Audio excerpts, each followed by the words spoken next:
चलो विद्यार्थी मित्रों આપણે આગળ જોઈશું। આગળની અંદર આપણે સ્વાધ્યાય 2.2 ની અંદર આપણે આગળના વિડીયોની અંદર પહેલા નંબરનો દાખલો સોલ્વ કર્યો હતો। બીજું રીત તમારા મગજની અંદર થોડા ઘણી સેટ થઈ ગઈ છે। એકવાર રીત તમારા મગજમાં કોન્સેપ્ટ ક્લિયર થઈ જાય, કોષ્ટકની અંદર ક્યાંથી શરૂઆત કરવાની, કયા નંબરનું કોલમ કઈ રીતના આવે, સૂત્ર કઈ રીતના મૂકવાનું, કેમ આ સૂત્ર મૂક્યું છે, હવે થોડા થોડા પાયાના નિયમો આવડી જશે। 100% તમે સ્ટેટની અંદર ધાર્યા કરતાં વધારે માર્ક્સ લાવશો એમ। ચલો એવો જ આગળનો દાખલા નંબર 2 ઉપર જઈશું। नास्ता बनावती एक स्थानिक गृह उद्योग कंपनी दरेक नास्ता 100 ग्रामना पेकेट में वेचे छे। एक नास्तो बनावती शू है गृह उद्योग कंपनी है, ये नास्तानु शू बनावे छे, पेकेट बनी वेचे छे। आगळ एक नवा प्रकारनी वेफरनी किंमत निर्धारण माटे तेनो भाव अने मांग, तो एक बात करे छे भाव अने एक मांग। ओके, एटले वेफरनो भाव वेफरनी मांग भाव रूपिया में है और मांग आपेली है तमने पेकेटनी अंदर। ओके, आगळ नेक्स्ट तो भाव ने कहीशू एक्स और मांग ने कहीशू वाय। एटले पहलू कॉलम भाव एटले एक्स ने बीजू कॉलम मांग एटले वाय। अभ्यास माटे करवा माटे नीचेनी माहिती मळे छे। तमे जो वेफरनो भाव आपेलो छे रूपिया में 24 रुपया, 26 रुपया, 32 रुपया, 33 रुपया, 35 रुपया, 30 रुपया। बीजू एनी मांग आपेली है 1000 पेकेटनी अंदर। ओके, 27, 24, 22, 20, 15 और 24। आ माहिती परथी वेफरनो भाव अने तेनी मांग वच्चेनो सहसंबंधांक शोधो। हवे विद्यार्थी मित्रों तमे जो अहींया शोधवानो छे सहसंबंधांक। बीजू कोई रीतनो उल्लेख छे कार्ल पियर्सन, स्पीयरमेन ना, तो कोई रीतनो उल्लेख ना होय तो आ हमेशा कार्ल पियर्सननी रीत हशे। कार्ल पियर्सनना गुणन प्रघातनी रीत हशे। जो क्रमांक सहसंबंधांक के तो स्पीयरमेननी रीत हशे। અને કોઈ રીતનો ઉલ્લેખ ના કરે એમ કે સહસંબંધાંક શોધો તો એના માટે આપણે કઈ રીતનો ઉપયોગ કરીશું? કાર્લ પિયર્સનની રીતનો ઉપયોગ કરીશું। કારણ સહસંબંધાંકના દાખલા બે રીતે છે।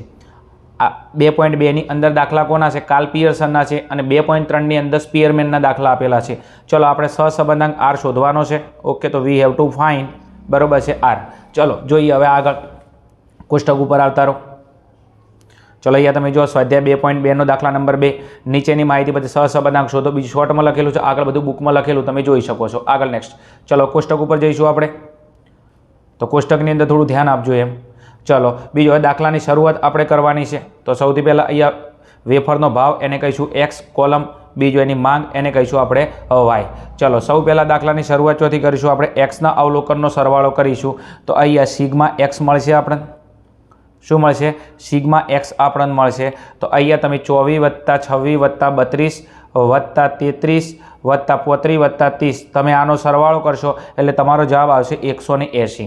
तो एक्सना अवलोकननो सरवाळो एने कहेवाय सिग्मा एक्स। एवी रीतना वायना अवलोकननो सरवाळो एने कहीशुं आपणे सिग्मा वाय। चलो सिग्मा वायनो आपणे सरवाळो करीशुं। तो 27 + 24 + 22 + 20 + 15 + 24 तो आनो सरवाळो आवशे 132। કેટલો આવશે? 132। બીજું હવે દાખલાની અંદર આપણે રીત નક્કી કરવાની છે। રીત નક્કી કરવા માટે આપણે x બાર અને y બાર શોધશો। ચલો તો પહેલા x બાર બરાબર સિગ્મા x ભાગ્યા n। ચલો સિગ્મા x કેટલો છે? 180 અને આગળ n એટલે અવલોકનની સંખ્યા 1 2 3 4 5 6। તો અવલોકનની સંખ્યા કેટલી આપેલી છે? 6। તો 180 ભાગ્યા તમે 6 કરશો। ઓકે, तो 30 संग 180 થાય। ओके, 6 तारी 18 अहींया 3 तो अहींया 30 वच्चे तो अहींया आवशे 30। 180 भाग्या 6 એટલે કેટલા આવશે? 30। चलो x बार मળી ગયો, કેટલો આવ્યો? 30। चलो एना પછી y बार, y बार નું सूत्र सिग्मा y भाग्या n। चलो सिग्मा y કેટલો છે? 132। चलो तो 132 भाग्या n। n એટલે તમારા અવલોકનની સંખ્યા કેટલી હતી? અહીંયા 7। चलो अहींया મૂકી દો 6। सॉरी हो, n बराबर अहींया 6 તમને આપેલા છે। चलो 132 ने तमे 6 वडे भागशो एटले अहींया जवाब आवशे केटलो? 22। केटलो आवशे? 22 जवाब आवशे। शांतिथी ध्यान आपजो, एटલું બધું हार्ड નથી જેટલું તમે માનો છો। चलो अहींया ब्रेकेट कर दूं 22। हवे तमे जो एक्स बार केटलो आव्यो? 30। वाय बार केटलो आव्यो? 22। तो हवे तमे जो एक्स बार अने वाय बार आ बंनेनो मध्यक शेमां छे? पूर्णांकमां छे, पॉइंटमां नथी। एक्स बार 30, वाय बार 22 बंने पॉइंटमां नथी। ओके, बंने पूर्णांकमां आवेला छे। तो आपणे नोंध नंबर 1 तमने लखावराई हती, कदाच खबर होय तो, कि ज्यारे एक्स बार अने वाय बारनो मध्यक पूर्णांकमां आवे एटले के पॉइंटमां न आवे त्यारे आपणे आर शोधवा माटेनुं सूत्र हतुं आर बराबर sigma X minus X bar Y minus Y bar भाग्या रूट में sigma X minus X bar एनो स्क्वेर। ओके, चलो अने इंटू रूट में sigma Y minus Y bar एनो स्क्वेर। चलो आ सूत्र क्यारे मूकवानुं? આર બરાબર sigma X minus X bar Y minus Y bar ભાગ્યા સિગ્મા એક્સ માઇનસ એક્સ બારનો square into Y minus Y બારનો સ્ક્વેર. સૂત્ર ક્યારે મૂકીશું કે જ્યારે તમારો એક્સ બાર અને જ્યારે તમારો વાય બાર આ બંને પૂર્ણાંકમાં આવે એટલે પોઈન્ટમાં ના આવે ત્યારે, તો પોઈન્ટમાં ના આવે એટલે આર શોધવા માટેનું આપણું આ સૂત્ર છે. બીજું આ ક્યારે મૂકવાનું, કઈ રીતના મૂકવાનું, આ દરેક વસ્તુ મેં તમને થિયરીમાં સમજાયેલી છે. ઓકે, નોંધોની અંદર, સૂત્રોની અંદર કાલ્પિયસરના. તો વિડીયો એકવાર જોતા આવજો, તમને મજા આવશે એમ પહેલાં એમ. ચલો હવે આપણે રીત ડિસાઇડ થઈ ગઈ છે. ઓકે, તો એના પછી આપણે શરૂઆત કરીએ દાખલાની. તો અહીંયા શરૂઆતની અંદર આપણું પહેલા નંબરનું અહીંયા કોલમ આવશે એક્સ માઇનસ એક્સ બાર. શું આવશે? એક્સ માઇનસ એક્સ બાર, એટલે કે એક્સમાંથી એક્સ બાર બાદ કરવાનો. અને એક્સ બાર આપણો કેટલો આવ્યો? તો અહીંયા તમને ખબર છે 30 અને વાય બાર કેટલો છે 22. તો એક્સમાંથી એક્સ બાર બાદ કરીશું. તો અહીંયા તમે જોઈ શકો છો કે એક્સ માઇનસ એક્સ બાર કેટલો છે આપણો? એક્સ બાર છે આપણો 30. ઓકે, એટલે કે એક્સના દરેક અવલોકનમાં કેટલા બાદ કરીશું? 30 બાદ કરીશું. અહીંયા એ રીતના આવશે વાય માઇનસ વાય બાર, એટલે વાયના દરેક અવલોકનમાંથી વાય બાર બાદ કરીશું. અને વાય માઇનસ વાય બાર આપણે લાવ્યો કેટલો આવ્યો? 22 આવ્યો હતો. ઓકે, ચલો હવે આ બંને કોલમ આપણે ડિસાઇડ થઈ ગયા. X minus X bar, Y minus Y બાર. એક્સમાં દરેક અવલોકનમાંથી એક્સ બાર બાદ કરવાનો છે. એક્સના દરેક અવલોકન આ રહ્યા, એમાંથી એક્સ બાર બાદ કરીશું. તો એક્સના દરેક અવલોકનમાંથી એક્સ બાર કેટલો? 30. તો આ દરેકમાંથી આપણે 30 બાદ કરીશું. આગળ 24 માઇનસ 30. ઓકે, તો 24 માઇનસ 30 એટલે કેટલા મૂકીશું? અહીંયા માઇનસ 6 આવશે. તો અહીંયા માઇનસ 6.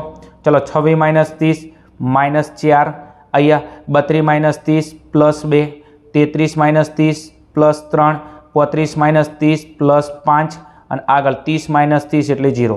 ઓકે, બીજું નવું કશું નથી કર્યું. આ દરેકમાંથી કેટલા બાદ કર્યા છે? મેં 30 બાદ કરેલા છે. ઓકે, બાકી નવું મેં કશું કર્યું નથી એમ. ચલો બીજું કે તમે અહીંયા ખાસ ધ્યાન, સિગ્મા એક્સ માઇનસ એક્સ બાર, આનો તમે સરવાળો કરશો હંમેશા 0 આવશે. ઓકે, ચેક કરવું હોય તમે કરી શકો છો. 6 ને 4 10, માઇનસમાં સરવાળો 10, પ્લસમાં ચેક કરો 5 ને 3 8 ને 2 10, 10માંથી 10 જાય તો 0. ઓકે, આગળ નેક્સ્ટ. ચલો એના પછી વાય માઇનસ વાય બાર. તો વાયના દરેક અવલોકનમાંથી વાય બાર કેટલો? 22 બાદ કરવાનો. ચલો 27 માઇનસ 22. ઓકે, ચલો તો કેટલા આવશે? અહીંયા 5 આવશે. આગળ 24 માઇનસ 22 એટલે 2 આવશે. આગળ 22 માઇનસ 22 એટલે 0 આવશે. 20 માઇનસ 22 એટલે માઇનસ 2 આવશે.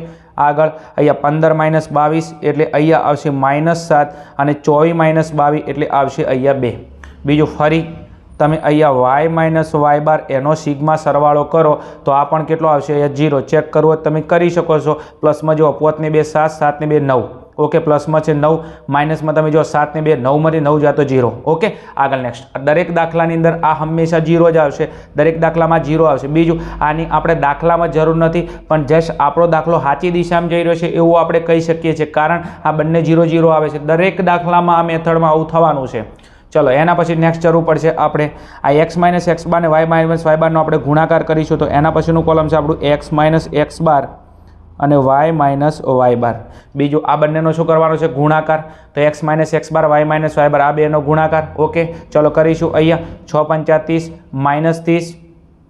આગળ 4 × 2 = 8 માઇનસ 8.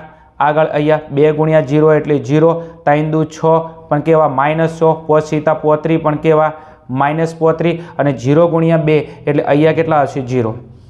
ચલો હવે આનો સરવાળો કરીશું. દાખલામાં જરૂર પડશે આપણે સિગ્મા એક્સ માઇનસ એક્સ બાર અને વાય માઇનસ વાય બાર એનો આપણે સરવાળો કરીશું. તો સિગ્મા એક્સ માઇનસ એક્સ બાર અને વાય માઇનસ વાય બારનો સરવાળો કરીએ અહીંયા. તો 30 + 8 + 6 + 35 દરેક અવલોકન માઇનસમાં છે. તો પહેલો આપણો જવાબ શેમાં આવશે? માઇનસમાં. અને તમે આ દરેકનો સરવાળો કરશો એટલે તમારો જવાબ આવશે 79.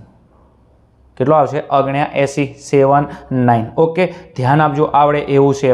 ચલો હડો એના પછી નેક્સ્ટ આપણું કોલમ આવશે એક્સ માઇનસ એક્સ બાર એનો સ્ક્વેર. ઓકે, તો આ રહ્યો એક્સ માઇનસ એક્સ બાર અને એનો શું કરવાનો છે? વર્ગ કરવાનો છે. ઓકે, તો આ દરેક સંખ્યાનો આપણે વર્ગ કરીશું. ચલો 6 નો વર્ગ 36. ચલો 4 નો વર્ગ 16. 2 નો વર્ગ 4. 3 નો વર્ગ 9. 5 નો વર્ગ 25. ઓકે, અને 0 નો વર્ગ 0. મેં નવું કશું કર્યું નથી. એક્સ માઇનસ એક્સ બારનો વર્ગ, તો આ રહ્યો એક્સ માઇનસ એક્સ બાર ને એનો વર્ગ. તો આ દરેક સંખ્યાનો મેં વર્ગ કર્યો છે. વર્ગ કરો એટલે એના સંખ્યા 2 વખત ગુણવી પડે. ચલો આગળ નેક્સ્ટ. એના પછી વાય માઇનસ વાય બાર એનો વર્ગ. શું? વાય માઇનસ વાય બાર એનો વર્ગ. તો આ રહ્યો વાય માઇનસ વાય બાર એનો વર્ગ કરવાનો છે. વર્ગ કરો એટલે એના સંખ્યા 2 વખત ગુણવાની. ચલો 5 નો વર્ગ અહીંયા 25. ચલો એના પછી 2નો વર્ગ અહીંયા 4, 0નો વર્ગ અહીંયા 0, 2નો વર્ગ અહીંયા 4 અને 2 માઇનસમાં છે તો -2નો વર્ગ તો 4 અને માઇનસ માઇનસ પ્લસ. ઓકે 7નો વર્ગ. ઓકે 7નો વર્ગ સીધું 49 અને માઇનસ માઇનસ પ્લસ થઈ જશે તો અહીંયા આવશે 49. આગળ અહીંયા 2નો વર્ગ અહીંયા આવશે 4. ચલો હવે અહીંયા x માઇનસ x બારનો સરવાળો કરીશું તો અહીંયા સિગ્મા x માઇનસ x બાર એનો વર્ગ અને એનો સરવાળો કરીશું તો 37 + 16 + 4 + 9 + 25 + 0 એટલે આનો તમે સરવાળો કરશો એટલે અહીંયા જવાબ આવશે 90. કેટલો આવશે 90 આવશે. એમ કશું નવું નથી કર્યું. આ દરેક સંખ્યાનો મેં સરવાળો કર્યો એટલે કેટલો આવ્યો 90. એવી રીતના y માઇનસ y બારના સ્ક્વેરનો સરવાળો કરીશું તો સિગ્મા y માઇનસ y બાર એનો સ્ક્વેર અને આનો સરવાળો કરીશું તો 25 + 4 + 4 + 49 + 4 આનો તમે સરવાળો કરશો એટલે તમારો જવાબ આવશે 86. કેટલો આવશે 86.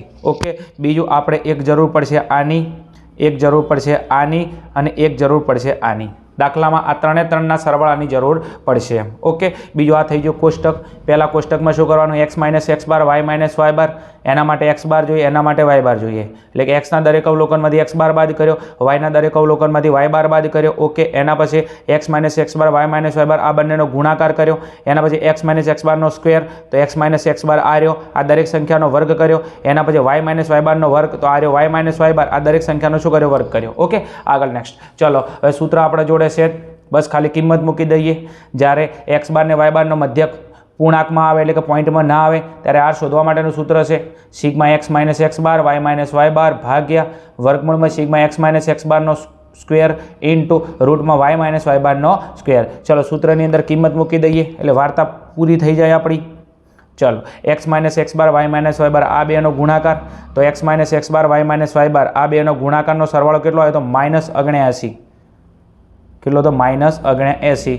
ચલો એના પછી નેક્સ્ટ જરૂર પડશે આપણે સિગ્મા x માઇનસ x બારનો સ્ક્વેર તો તમે જુઓ સિગ્મા x માઇનસ x બારનો સ્ક્વેર. ઓકે દેખાય છે તમને સિગ્મા x માઇનસ x બારનો સ્ક્વેર કેટલો છે અહીંયા 90. ઓકે તો x માઇનસ x બારનો સ્ક્વેર તો આ રહ્યો જુઓ કેટલો છે 90 તો અહીંયા મૂકી દો 90 ઇન્ટુ એટલે ગુણાકારનો સંબંધ છે. આગળ y માઇનસ y બારનો સ્ક્વેર તો y માઇનસ y બારનો સ્ક્વેર અને એ કેટલો છે 86 તો અહીંયા મૂકી દો કેટલો 86. ચલો હવે આપણે કોષ્ટકની કોઈ જરૂર નથી, કિંમત તમારી સામે ડિસ્પ્લે ઉપર આવી ગઈ છે. ચલો હવે આ 90નું વર્ગમૂળ અને 86નું વર્ગમૂળ કાઢી લઈએ. ચલો 79 એમને એમ લખી દઈએ હાલ. ચલો તમે આ 90નું વર્ગમૂળ કાઢશો. કોનું 90નું વર્ગમૂળ કાઢશો તો 90નું વર્ગમૂળ તમે કાઢશો તો તમારો જવાબ આવશે 9.49. કેટલો આવશે 9.49. આગળ તમે આ 86નું વર્ગમૂળ કાઢશો એટલે જવાબ એનો આવશે 9.27. બીજું નવું કશું કર્યું નથી. 90નું વર્ગમૂળ કેટલું થાય 9.49. 86નું વર્ગમૂળ કેટલું થાય 9.27. આગળ નેક્સ્ટ. ખબર પડે છે ને? આ તો થોડા પ્રી માઇન્ડથી બે હોય. હા બસ શાંતિ શાંતિ બરાબર છે. સમજો એમ ફ્રી માઇન્ડથી ભણો એમ બરાબર છે. ટેન્શન લઈને 12મા ધોરણમાં નથી ભણવાનું ભયા. શાંતિ શાંતિ ભણીશું એમ બરાબર છે. થોડો આત્મવિશ્વાસ રાખો એમ પોતાની જાત ઉપર. 100% તમારાથી કામ થશે. તમારાથી કામ થવાનું એટલા માટે તમે આ વિડીયો જોઈ રહ્યા છો એમ. ઓકે ચલો હવે એક કામ કરીએ આ બંનેનો ગુણાકાર કરી દઈએ તો 79 એમના એમ. ચલો 9.49 ગુણ્યા 9.27 9.49 ગુણ્યા 9.27 આ બંનેનો તમે ગુણાકાર કરશો તો એનો જવાબ આવશે 87.9723. કેટલો આવશે 87.9723. એટલે આ બંનેનો શું કર્યો છે મેં ખાલી ગુણાકાર કર્યો, નવું કશું કર્યું નથી એમ. ચલો હવે ફાઇનલ આ બંનેનો શું કરીશું આપણે ભાગાકાર કરી લઈશું એમ.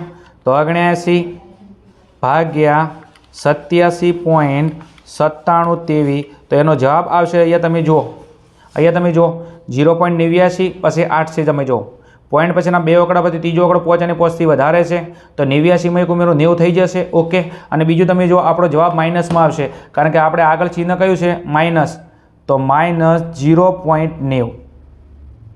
ઓકે અને આ જવાબ કોના બરાબર આવ્યો છે આપણો r બરાબર જવાબ આવ્યો છે તો માટે r બરાબર -0.90. આ થઈ ગયો આપણો દાખલાનો ફાઇનલ જવાબ એમ. ઓકે જો કેટલો ઇઝી સમ હતો. સ્ટેપની અંદર કશું નથી લે બરાબર છે. થોડી પ્રેક્ટિસ કરવી પડશે બસ ખાલી આપણે એમ. બીજું આનું અર્થઘટન કરવું હોય તો કરીશું.